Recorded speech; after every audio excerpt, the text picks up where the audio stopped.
Byl tábor zhruba půl kilometru velký, další tábor už se našel u Oseka, takže oni byli skutečně tady. Bylo to v tom 2. století.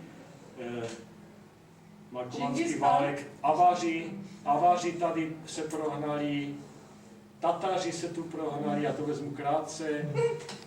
Máme Dány, Švédy, no a potom císařské vojska, ty tady byly pořád, ale oni hlavně táhli proti Turkům a stejně to nepomohlo, ti Turci se dostali přes tu Moravskou bránu až dolů. O těch Turcích z toho šel hrozný strach a já jsem se dočetl právě, že lidi utíkali z těch vesnic a měli na hostině tábor, kde byli několik týdnů.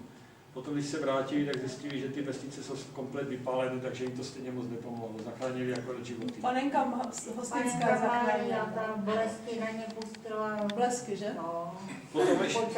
Potom ještě ruské vojska přišly proti Napoleonovi. Ty přinesli ještě zároveň choleru, ze které se dlouho ta rakouská... Tady byly špitály nějaké, ne, v okolí hranic? Cože? Že okolí hranic byly špitály z té války, nějaké takové, ne?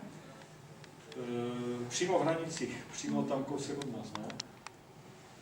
No a to jsou války s Prusama.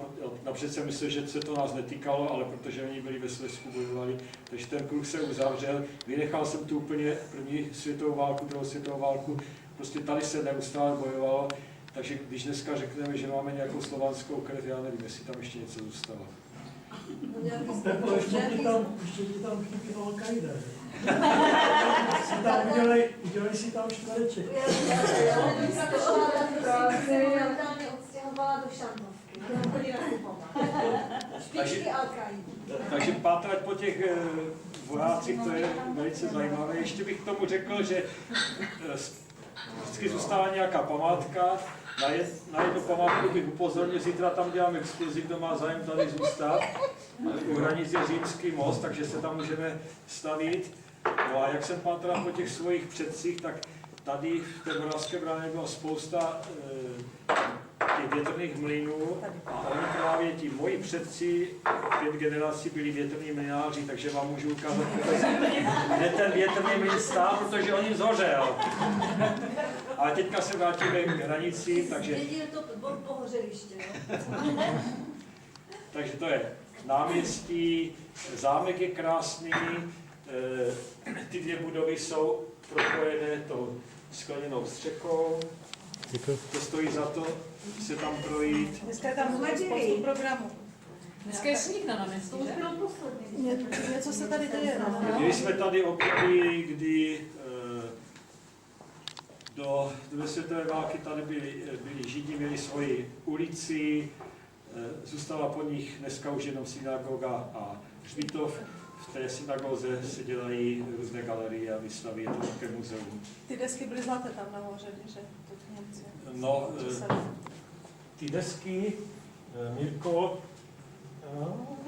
To si můžete na nějakém příštím setkání spolu probrat. no,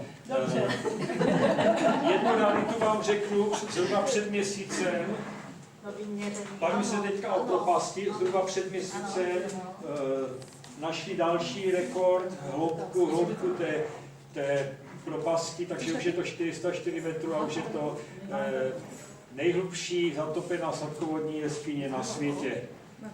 Kdo má zájem z Brašovské aragonitové jeskyně, tam se ani ohřejete, protože tam je teplo 14 až 16 stupňů. Zhruba jak to vypadá, ten řez přes to vápencové podloží, takže to jsou jeskyně, to je řeka Bečva v tom údolíčku, jak teká do Moravské brány a tak vypadá ta propast, kde ještě nenašli dno. Oni říkají, ti potápěči, že to může být klidně 700 až 800 metrů. Na podiu to tak kteří dolů, někteří To je dobrý nápad na tom podiu. To budete výše, bude vás vidět. Pardon, nic se neděje.